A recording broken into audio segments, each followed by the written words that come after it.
Greetings in the name of the Most High. Yes. Oh, lots of things to go over today. Shabbat Shalom, first of all. Yes, rest is good. Um, I can't. This is Zeph Daniel of the Zeph Report, and itinerant filmmaker, wanderer, a teacher, whatever. Depends on what hat. Today we have our summer hat, our light weaved summer hat, and they're screaming. They're the warning. Okay, so let's just get right into it, shall we? The warning people are screaming. I don't want to hear that sound again. Google's made it impossible for me to do most normal tasks I can't do. But the screaming is going on. Like, for example, the people that follow the planes around, okay? The military planes and the Russian planes and the bombers and the doomsday machines from Russia and all that, just sizing it up, have alerted that this weekend, that right now, today, this moment, is condition red. Um, it looks like, to them that it's the military is in nuclear war mode right now, in the air. They're all in the air. And Putin has gone back to apparently to his mansion in the south. But the military's up and really, they're poised and at the ready for anything. And so, here we have the American planes are 24/7 in the air right now, with refuelers up there, circling around different parts of the U.S. and up in Alaska. There's some activity. I can't tell you any more than that. I don't really, I've seen this before where it got stood back down, or I would say it stood down, or it was caused. They stood it on down. They backed down. Okay. I don't know what that would take at this point, but that's one thing that's going on. Then you've got the rumors of the alien invasion. So they're rolling that out, which I have to mention it, because we've talked about that for, I don't know, gosh, 20 some odd years. We've talked about the Project Bluebeam and the fact there'd be this mass deception that will fool people into slavery. Well, the story hasn't changed. It's the same as it was 20 years ago. We were seated here, and our masters are returning to deal with us and to make sure we know we're slaves and they're superior. And we need to worship and bow down to the gods, the gods, the gods. Never mind the fact that they are, the irony of this whole thing, right, is that human is the highest of all creation. Maybe not the strongest, maybe not the most technological. And when I say human, I don't know how many iterations of human there are. There could be many different iterations at different timelines of humans. That's fine.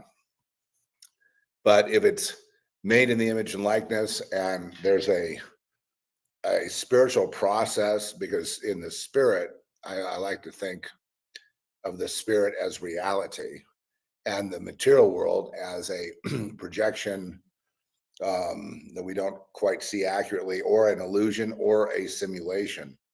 That sometimes approximates what's really going on, which is in the spirit.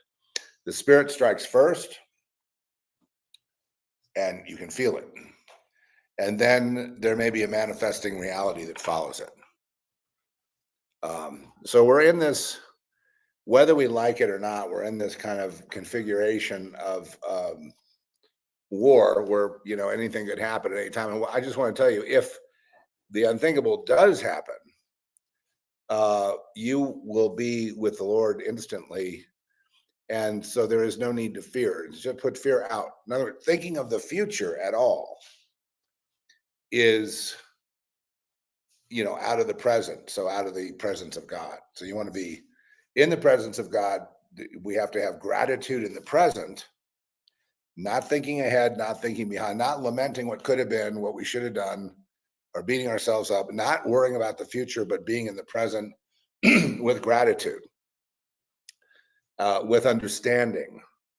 Because, and really, once you've seen the Lord, once you've felt the Lord, once you've seen with your spirit eyes, with your true eyes, once you know God, you never unknow God. You don't leave.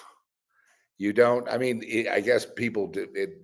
In the Bible have had the true Creator God and then left. But I mean, I don't think if that's the case, then they were never there in the first place. Okay.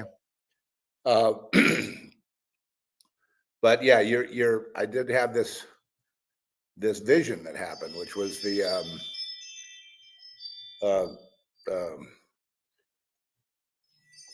the nukes were going off.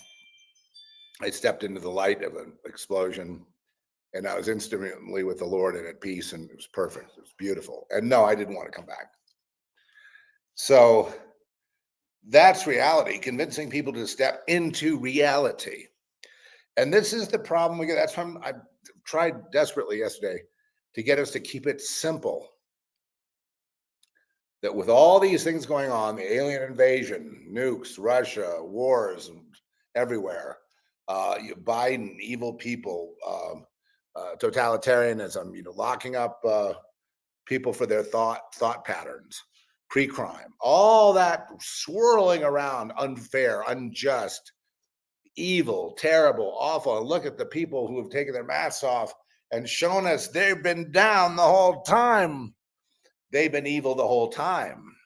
They've been with that the whole time. They've been hurting you the whole time. They've been relentlessly attacking you and your family and making it impossible for you to make a life here. Okay, let's look at the other side of this. Groovy, baby. So you didn't make a life here. And now you're good to go. Mission accomplished. Congratulations. Thank you, Lord, for delivering another one. They're not going to make their home here. Yay! Good for you. You didn't fall for it. You didn't become a slave. And of course, because of God in the first place, of course you didn't take. Of course you didn't wear. Of course you didn't. Because your God is the Most High God. You have discernment. You can see. Without that spiritual discernment, which the elites don't have, okay, you can't see all this stuff. We see all their plans a decade before they even do it. We see it. We're kind of tired of it. It isn't really that exciting, is it? Oh, may you live in interesting times. I don't think it's that interesting because it's kind of like anticlimactic for me, watching all the things we've talked about be fulfilled. It's like, okay, let's focus on going home then. Or whatever it is the Lord would have us focus on. I guess with me, the Lord is not done gathering souls. So any of you want to fight, okay? I think you'd find it almost impossible. You strays, who still think you can make the world your oyster. Let me tell you something. At this point, you look like a fool to fight anything because the reality is the people you serve have enslaved you. So you're a slave. And that's what it's funny. You'd like to tell the elites, when we see these conferring these degrees or Academy Awards or this, on these, creating celebrities and they go out and say, vote Biden or we're dead, or I'm leaving the country. And other pedantic, childish, insipid, idiotic things, cringy things. I'm going to leave the country, and not even realizing that they have no freedom to begin with.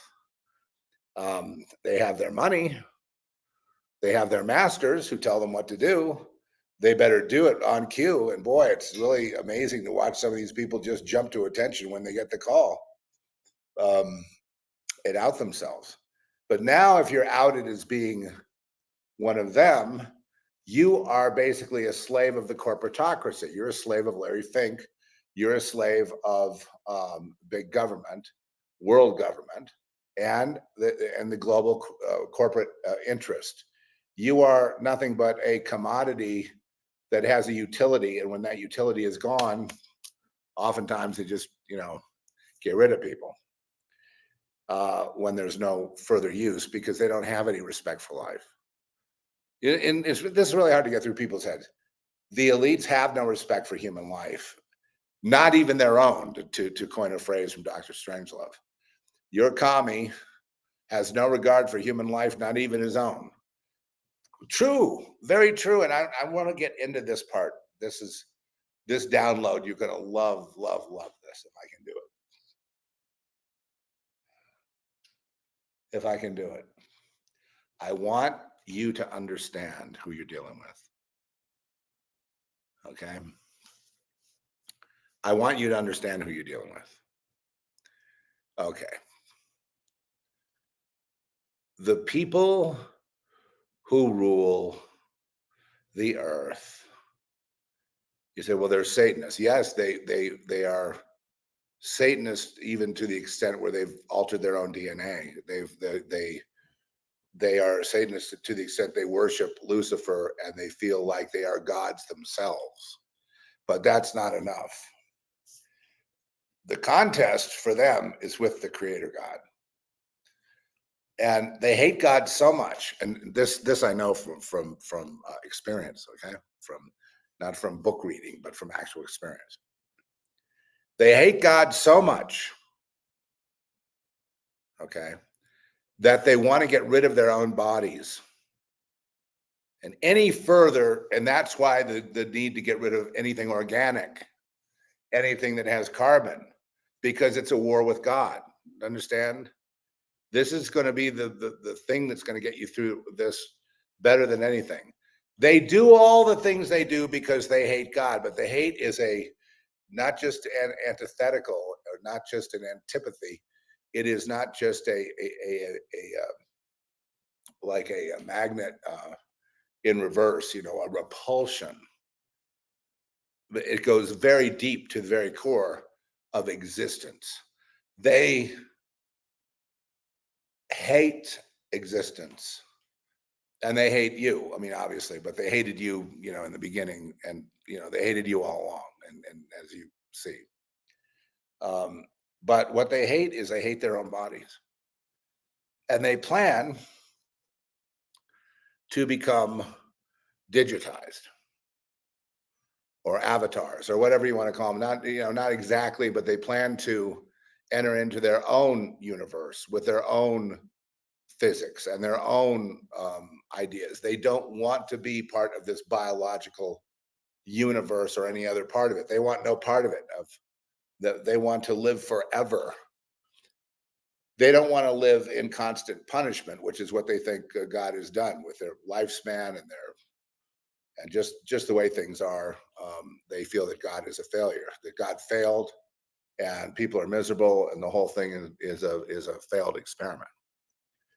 So they want to get rid of, from the very beginning, from when they're children, they want to get rid of their own bodies, so they don't have any problem sacrificing you. Wars, whatever, war, abortion, any kind of death, they enjoy it because it's helping them in their effort to eradicate God, to eradicate what God has made, to get rid of the thing they hate so much. So whether it's you dying or them dying, it really doesn't matter. They intend to die. They intend to morph into something else, into something of their own creation. And therefore, they're going to take, they're not going to die and leave you here or leave you anywhere, because they feel basically you are a commodity. They created you. So they're gonna stay here with you. Rather, they're going to extinguish you on their way out. They're going to take you with them into death, but they're not going to recreate you into eternity. You're dead. And that's what they intend to do. And that's what they're doing now. I just was thinking about, the fact that we can't, the choices in the supermarkets are dwindling down. The amount of cars on the road are dwindling down. You're just starting to see it, you're starting to see the wheels come off of this thing. And the only place it can lead is mass death, massive death of all US citizens, most of the Chinese, most of everybody. Because the future is not here, so to speak, in a biological, organic, carbon-based environment. Because victory is death. Your death is always victory. Your death gets excited. Now you know this, right? You know that they graduate from basically whatever taboo sexually, and that's very exciting as they break every rule there is with God, because it's in them to do. But then they start getting into death and cruelty, and those kinds of perversions become the biggest attraction.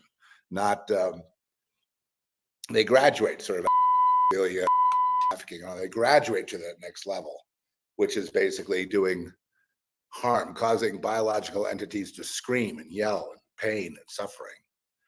And then that gets to say it, but that's they live for that because their whole life has been programmed to to eradicate God, to eradicate themselves, to eradicate you, to eradicate all of it in favor of their own world, that they are God, that they are God, they are creator, they are the one.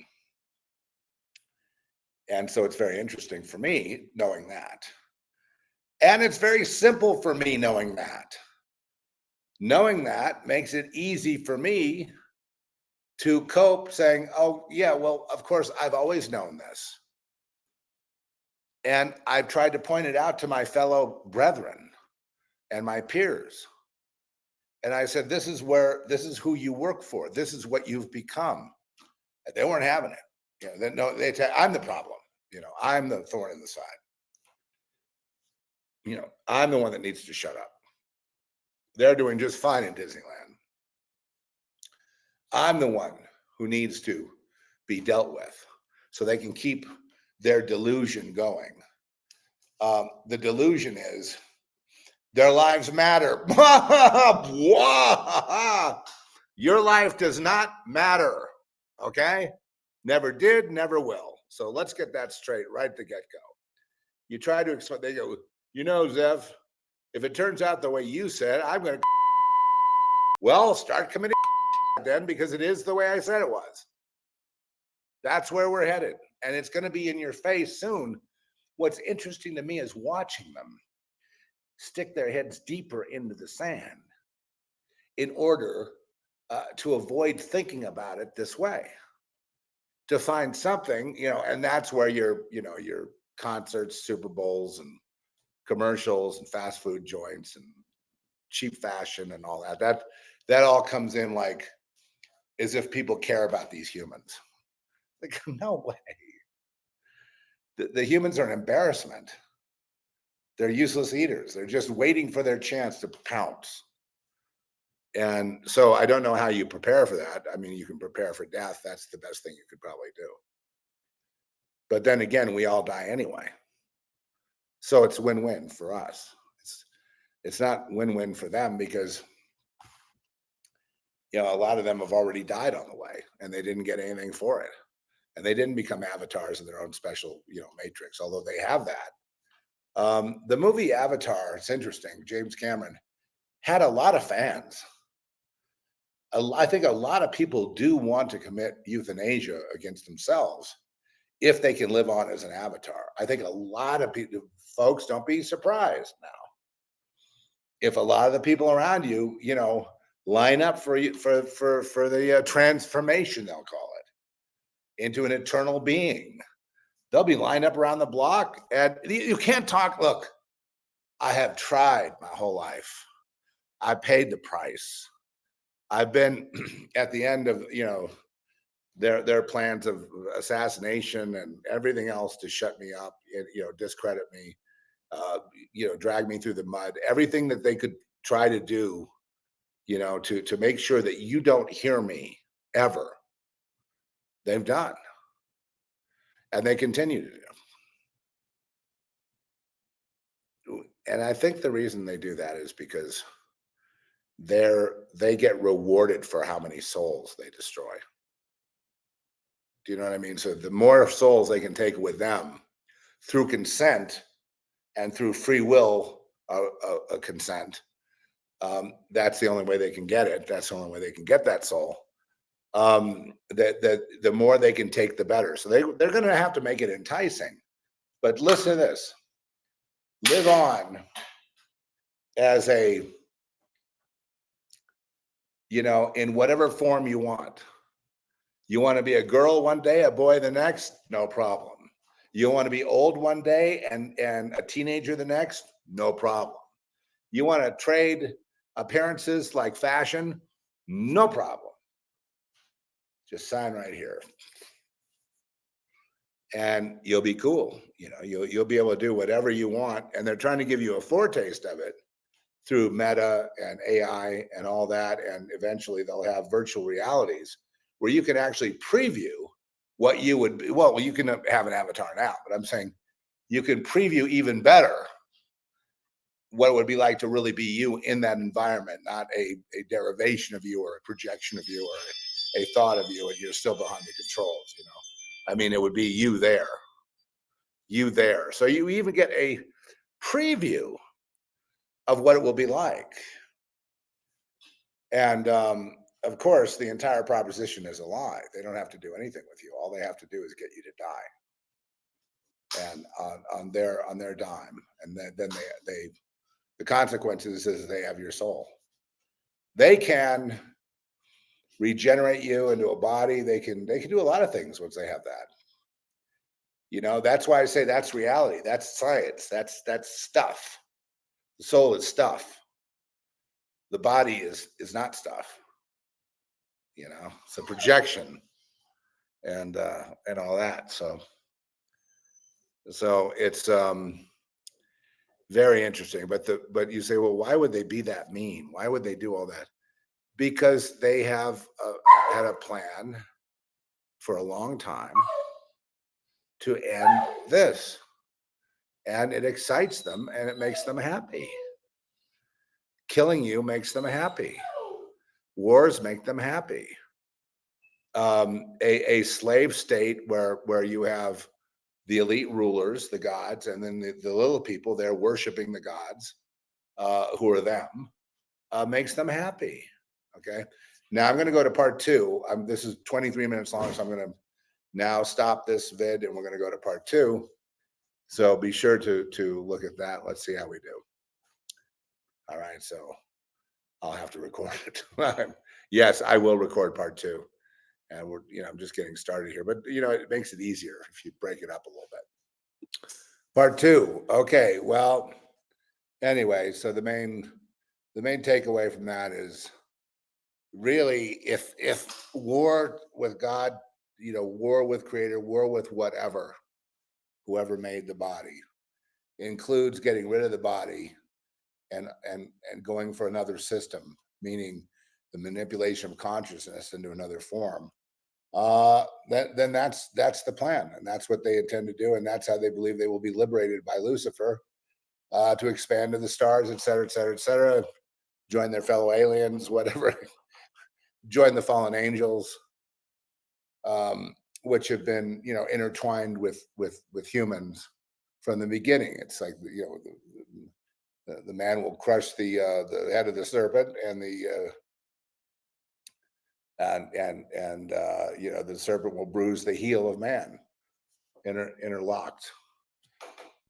At least in this life, it's almost like you're going to go from this, your soul travels to the Lord. But the only way you can actually find some kind of purpose in this is really if you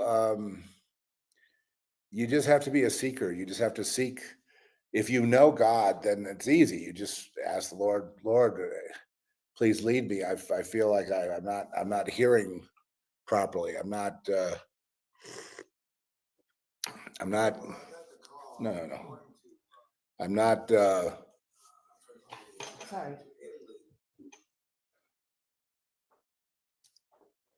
okay, am I good to go? Yeah. I'm not, anyway, so that's the key. I'm just sorry, I just lost my train of thought there. That's the key is, is the hatred of their own bodies, even bodies running well, even athletes, it's a hatred of all things really biological, but that's what drives it. Okay. And that's when you feel that way. And the other thing is they feel that they are descendants of the gods. Who are the gods? The gods are the fallen angels. So they're descendants of the fallen angels in their mind. And the people on earth are their slaves. We are their worker bees. We are here for mining or whatever it is they want to do. Mining, building, and now it's time to collect all the wealth, kill all the people, make the planet uninhabitable, whatever, and move on to to Valhalla. And Valhalla is inside their AI matrix. Okay. And it's really, and like I said with James Cameron, if you look at Avatar, I mean, what other conclusion?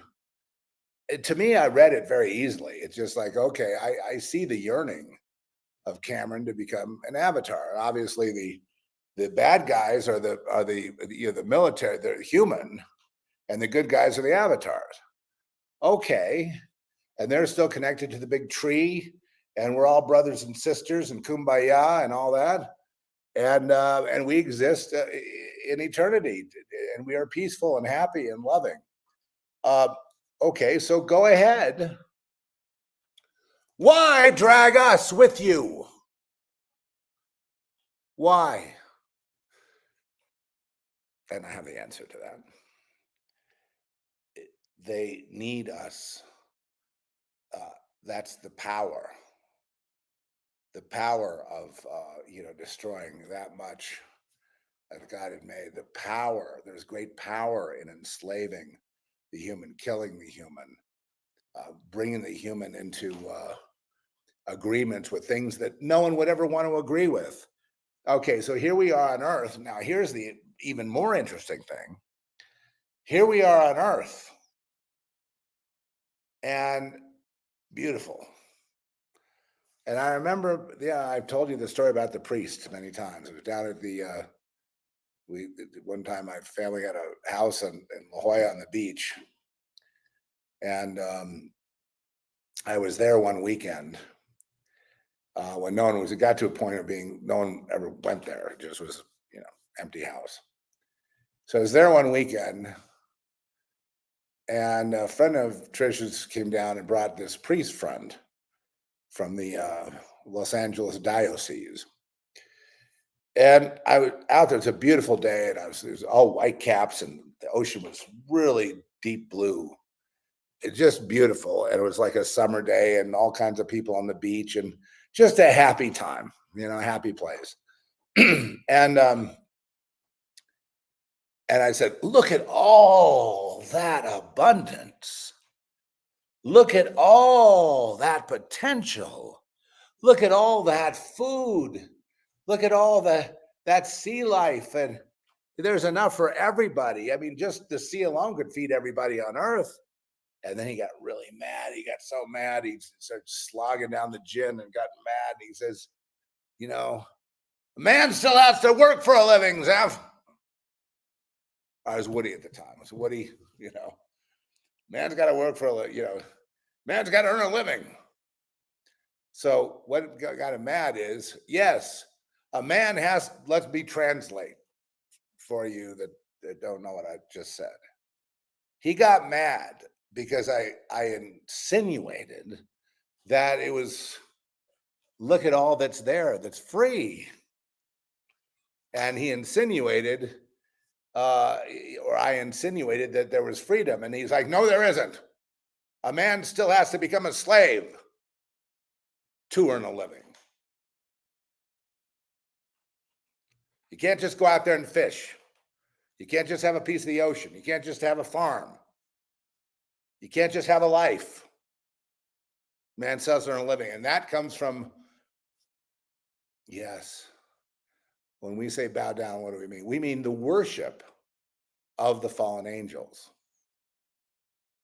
through the representatives, which are the bosses, the elites, through their networks and proxies in the circles of shame, which take your pick, universities, think tanks, dental schools, factories, whatever, you name it. And that's, the induction point where you make your decision whom you will serve.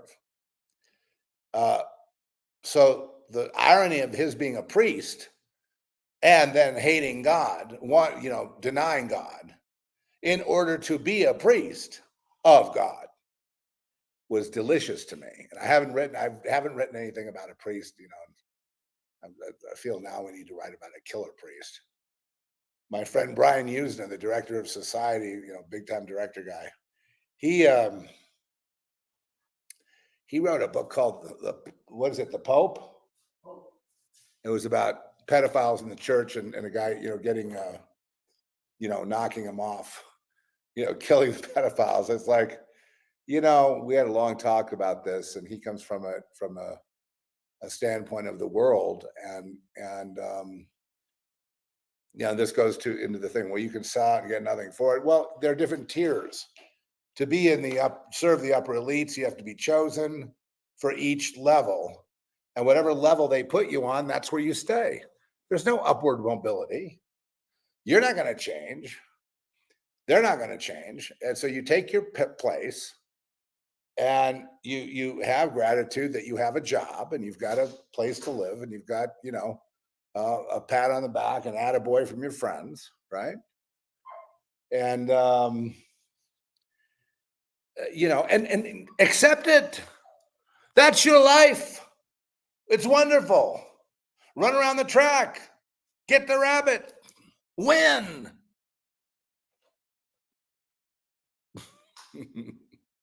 And so now I would think that most people could see with absolute clarity there is no choice. It's either become a slave or live free. There's no ground here. There's no middle ground to kind of, be a tweener. There's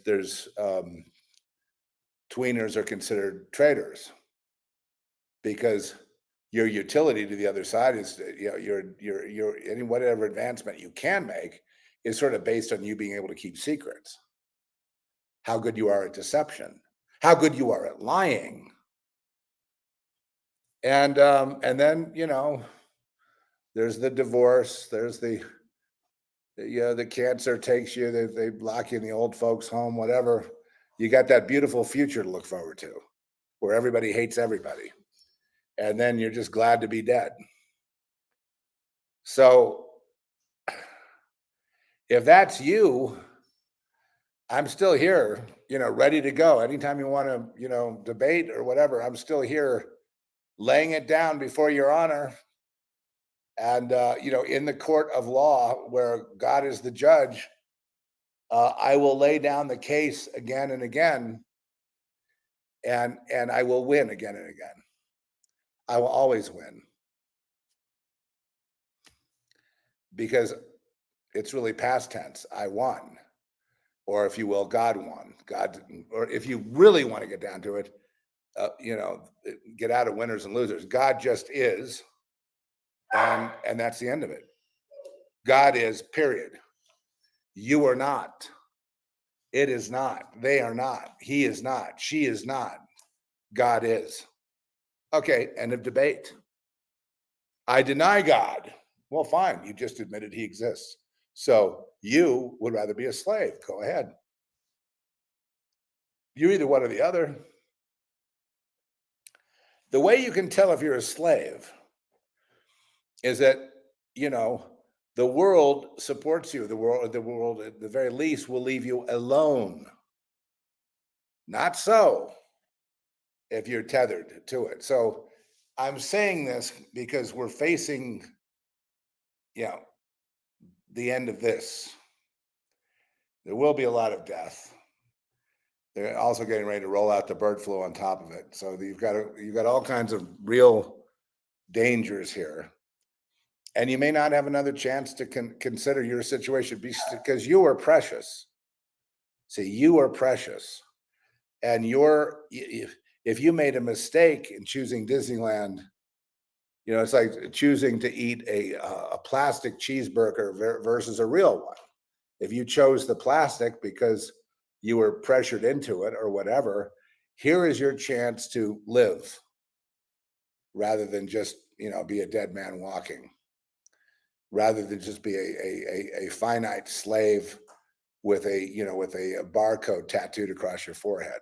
Here's a chance to be realized, to be a reality versus a fiction.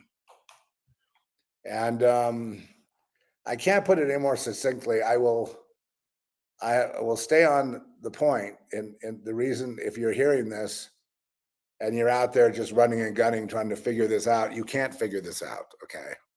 This is way, way, way above our pay grade in terms of complexity. There's also time portals, and there's different timelines going on and intersecting. And I mean, it's not a time where you can just like intellectually with your pea brain figure out, oh, this is what's happening. But what you can do is figure out who you are in this while the storm is raging around. Who are you? Who are you? What are you? And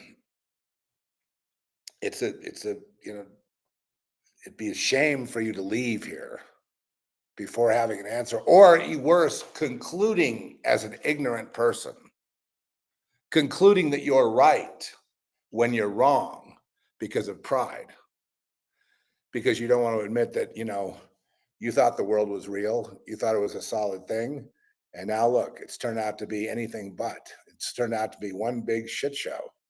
So it's up to you. Now, it's true that what you do in secret,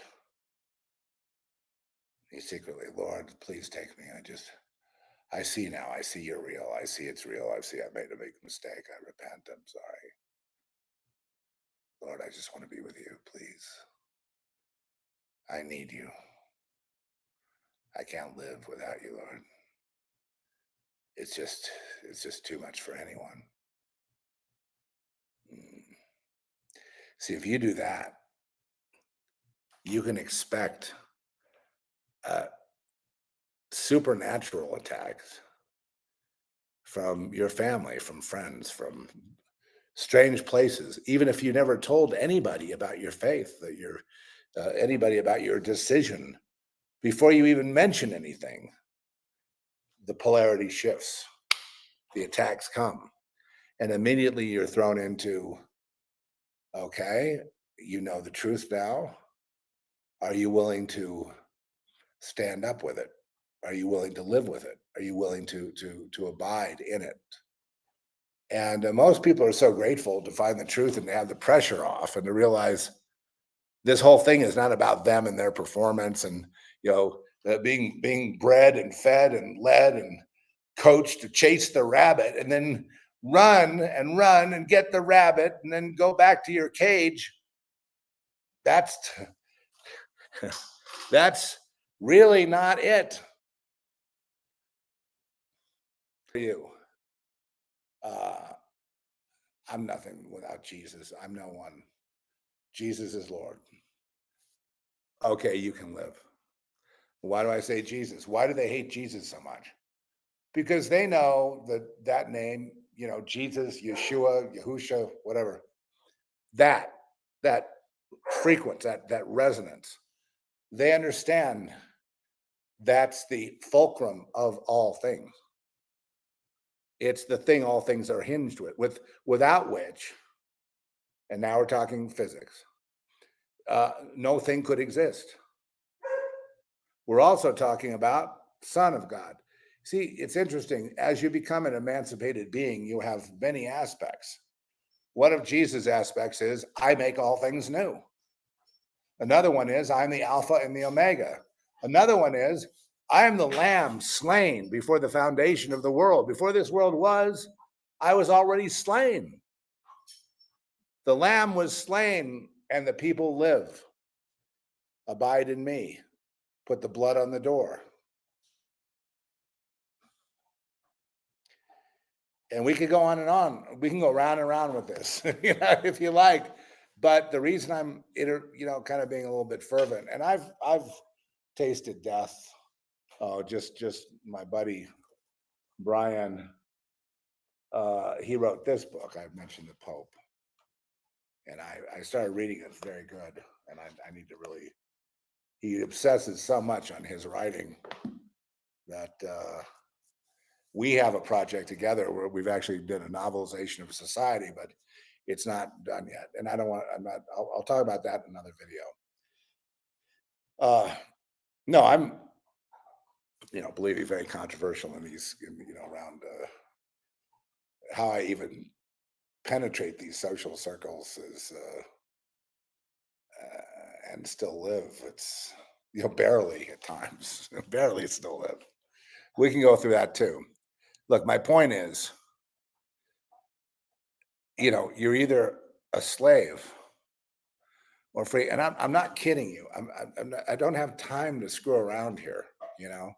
I don't have time to I don't have some cult or something, some little ritual dance you do and all that.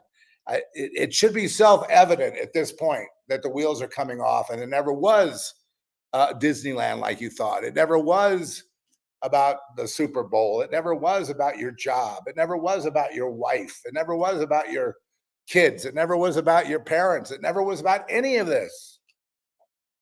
This was all illusion for the purpose of what's in you and what's in me, of getting it, of taking it. But we can't take it. You must give it. And that's what it all comes down to. Now, you may have given it when you were a teenager. Most people, especially those who are well off, they got started pretty early, maybe earlier than 8, maybe as early as 5.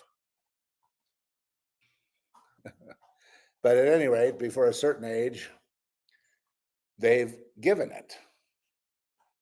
And now I would say, now that you see more, that God has shown you the truth, it's time to take it back. But you need to lose. You need to be defeated. The you that you think of in your mind needs to die. And you need to live as who you really are. And that's a big, right? Sounds like an initiation. Yeah, that's the one Satan has is just a copy of the real one. To die is Christ and to live is gain, the Apostle Paul says. To die is Christ. To live,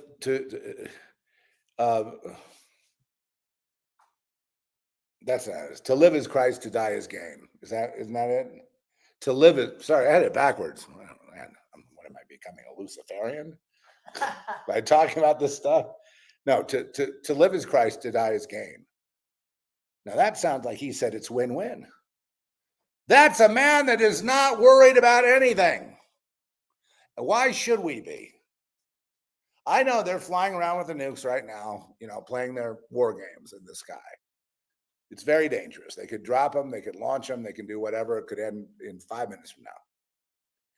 So that's why you need to be prepared. You need to know you have. So that's why I think the Lord wanted me to live after the hospital. Of course, the hospital was another transformation of me that the Lord put me through. Thank God for that hospital experience. Boy, that sharpened me up. Thank God for that.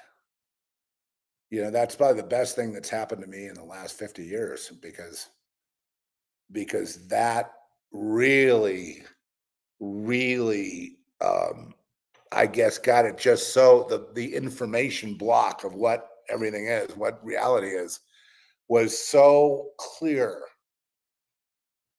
And the human struggle was clear, and the majority choosing to be slaves. I look in this hospital, and every single person is a slave. There might be one or two that aren't, but I mean, in general, they're all slaves, and they all do what they're told, and they all just follow orders, and they don't want to think for themselves. They don't want to have a life of free will. They have given up their free will and don't challenge it, which I did. And for doing so, they started messing around with my IV, putting stuff in there that gave me a rash all over my body. It was unbelievable. And then they tried to kill me. That's another subject.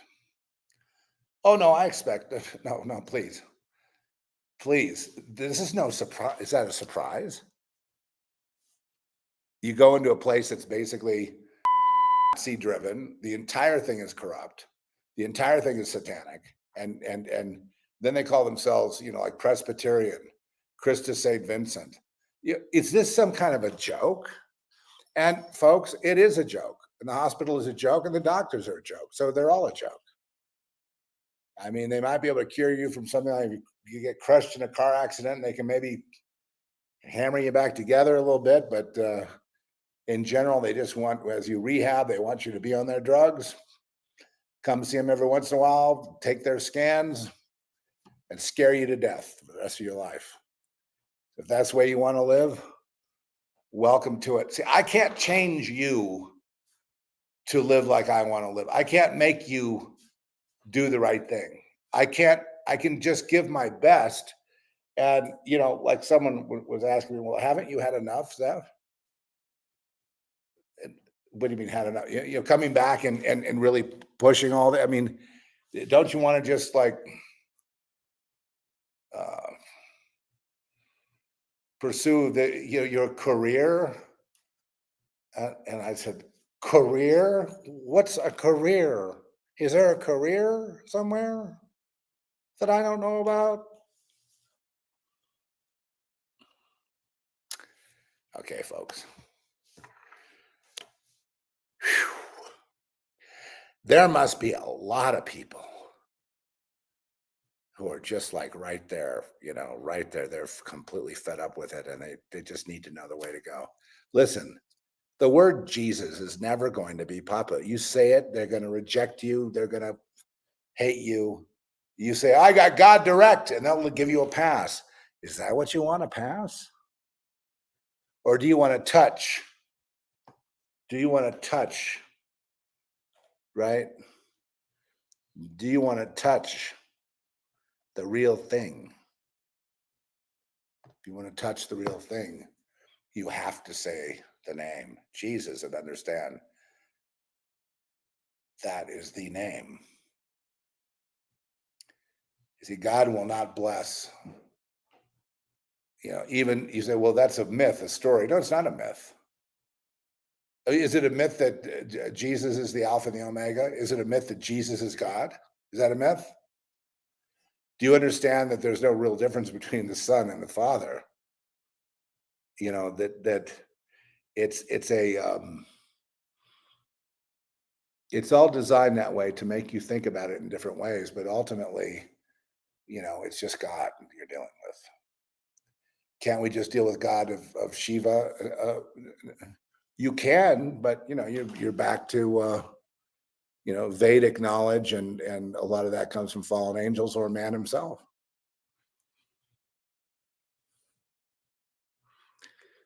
The thing about the Most High God is the purpose of man is to be the tabernacle of the Most High. That puts man above all angels. Now, right now, you may not have the power of angels or whatever and be able to fly around and stuff, but man is a much higher creation than angels. Man is the highest creation in all creation. And that becomes realized in the story of the New Jerusalem. And you can, but we're not here to get into, the more challenging stories and the real purpose, the real essence of what it means to be spirit, of what it means to be reality. I am reality. Okay? I am reality. I am. Period. Yet, am I God? How do we understand this? This is something that you will get by and by.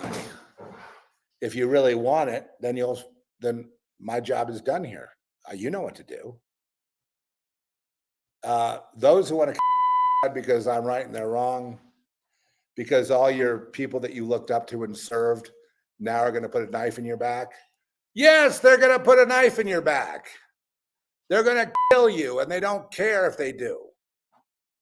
They're going to kill you and laugh about it later. Okay?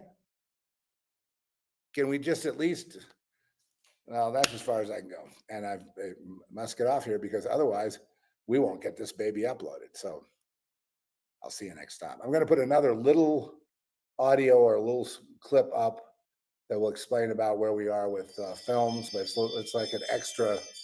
I have an insight as to the world of arts and cinema and why it's important to do art. And I think the Lord has really got me straight. People say, well, it's more important for you to do the Zeph Report than it is to do it. It's like, no, it's not. One's more important than the other, according to who? Not according to the Lord. What, you or God? Okay, let's bow down to you. It's more important. Go do this. No. I've said the same thing. Like we have choices. I don't have any choice. Right. But that's another video. And I'm going to get into that next one. Part 3 is, but the bonus round, the bonus vid. Okay, so just a few things about what's going on here. One, I am walking more and more, so that looks like as long as I keep going, that's going to happen. I'm in my walker now because it's a seat that's stable. If I get tired, I have to sort of rely on that. But the fact of walking with and without the cane is a really good beginning. So I'm pretty excited about that. Of course, there's a lot more work to be able to stay on your feet for, a longer time. But I mean, I'm on my feet, which I really didn't think was possible. And you guys all prayed. And then the next thing I know, I was walking. Hallelujah. Great. Okay. So, analyzing what I do with my time, I've got obviously the Zeph Report that's coming into a much sharper, more critical, more concise. As the world's gotten more screwed up, things here have become more concise. It's weird, but I couldn't have done that without the hospital. The hospital, I have to give it a lot of credit for really sharpening me up in these talks and really making me really fully understand, reality from the unreality that we live in, the illusion that we're kind of trapped in here temporarily. And for whose purpose? Mine? No, not really mine. Okay, but that's the thing that we each have to find out. Now, the Lord will have us doing different things. With me, my return to film was and writing and arts was basically I was there with music. I mean, so I kind of continued that line all the way through. But this was not really even my idea. So this was definitely a God-led thing. And I've got some insights about it. When it's just look at me as like a disruptor of sorts. So we're there and it's like, well, but the Zeph Report's important, but this is important. No. Everything that I do, everything that's going on is happening, with or without me. I mean, it's none of it's important. All of it's important. It doesn't matter. I wouldn't be doing it if I didn't have unction to do it. So, so one thing is, and I can show you a little bit how the film thing is a kind of a service to God, because we're out in the world here, lambs amongst the wolves. And, there's a lot of personal attacks because of who we are. So we're not ducking into like the Angel Studios and just, doing the Jesus and, or doing an official Christian fair or we're just moving ahead. But we do get things like,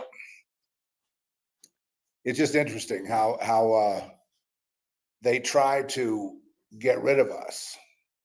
And that's why I'm there. I mean, it's going to sound really strange, but as they try to get rid of, for whatever reason, not politically correct enough, whatever, cancel everybody they can. So they will attack, say, on, ratings. And they did this all the way back in society. So there's nothing new.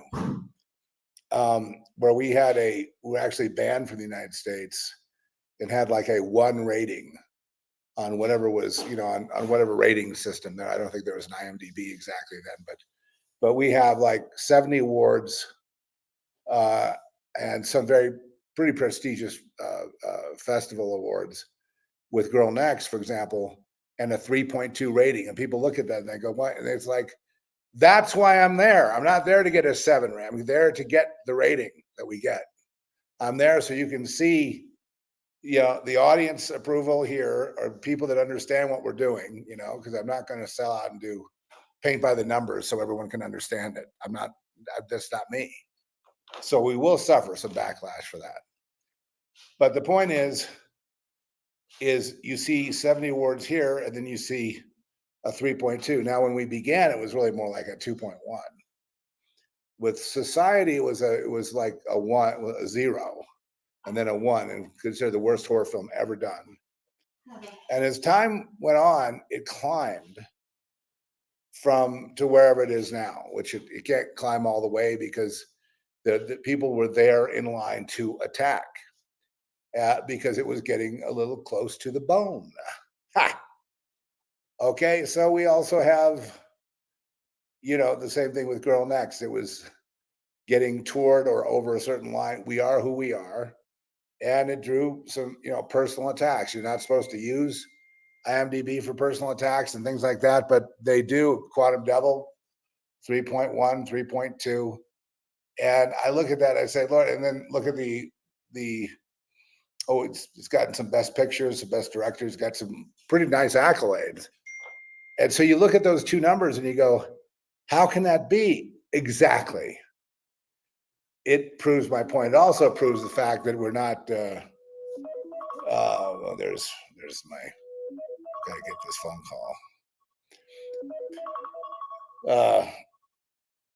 Well, our hands are full right now. But it also points out when you see something like that, you're pretty well, I don't think there's any doubt in people's mind, who we are. You know what I'm saying?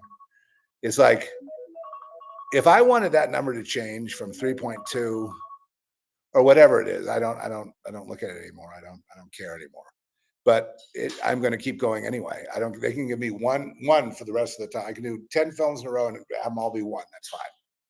1 out of 10. That's great. F, fail.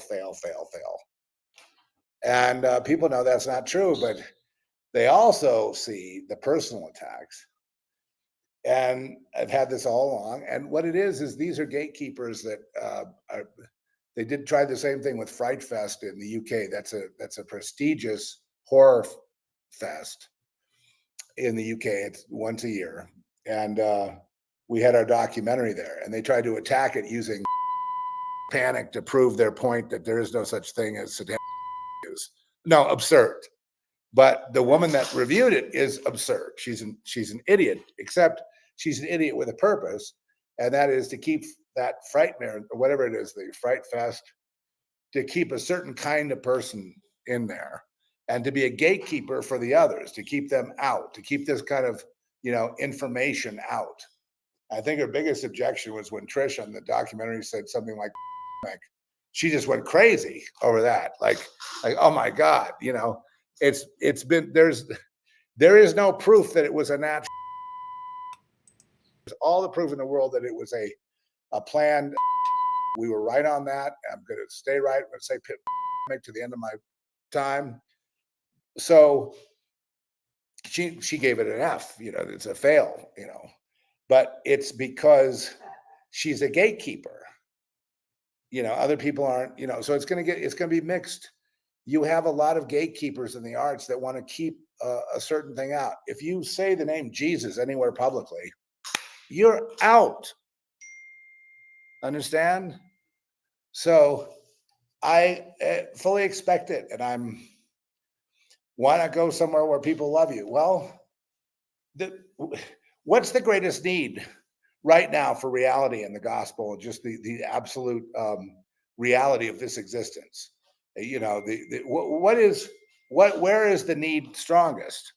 Say Las Vegas, or Hollywood, or I don't know, or shoot, it seems like everywhere is the same. But I mean, obviously the Lord's sending us out to places where it's much more, people are beginning to wonder. I know there's a bunch of fellow artists, different disciplines, writers, directors, poets, whatever. I know there's a lot of people out there. They're questioning. They're now waking up. They're getting it, and they realize that they've been a slave to the machine, trying to get approval from the machine, trying not to step out of bounds. And we just had a situation like that. So I'm there where there's great hostility, and that's where the Lord sends me, where there's great hostility. And why someone would bring up some antiquated theory like satanic, which has been proven wrong, and just go with this sort of party line of Oprah or whatever it is, the mainstream bullshit. It's because they're slaves. They're bought and paid for by the system. They step out of line. God knows what happens to people when they're allowed to make hundreds of millions of dollars. Sometimes they just disappear. It's a real serious game, and they're not going to send people out there, in the midst of them who are faint of heart and who can't handle it, because, you have to be willing to die. Okay.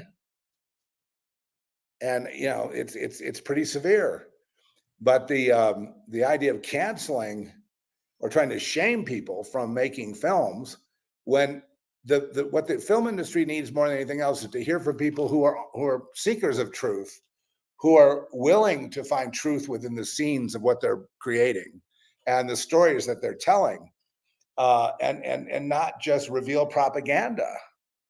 And so but that's what we would expect on this planet. I expect nothing less. I expect it to continue the way it's continuing. And look, we could take War and Peace and make a 10 Academy Award winning picture out of it, and it would be marked to 1. You know what I mean? It would be called an abomination. That's just who they are. Have you seen what they do? Have you seen them lie?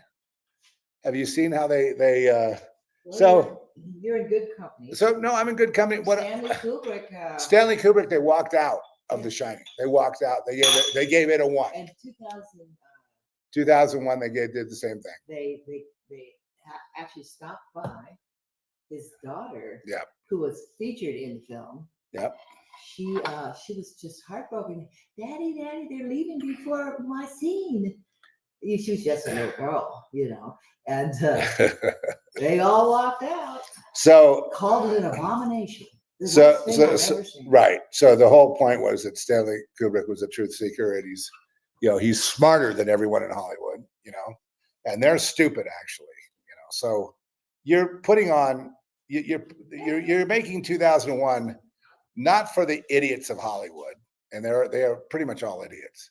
You're making it for the people that are out there, thinking the same things you're thinking, to communicate with like-minded people, and you don't care what the rating is. So that doesn't mean that God favors one thing over the other. I'm there, fulfilling my my contract, as it were. I'm going where I'm being sent, and so it's extremely important. In fact, I'm ready to ramp up even more so with film, because it's clear that that there's a lot of people that can't handle what I do, and so therefore I got to do it more. And then they told me early on, they said, just don't say the name Jesus. Don't say Jesus, and you'll be okay.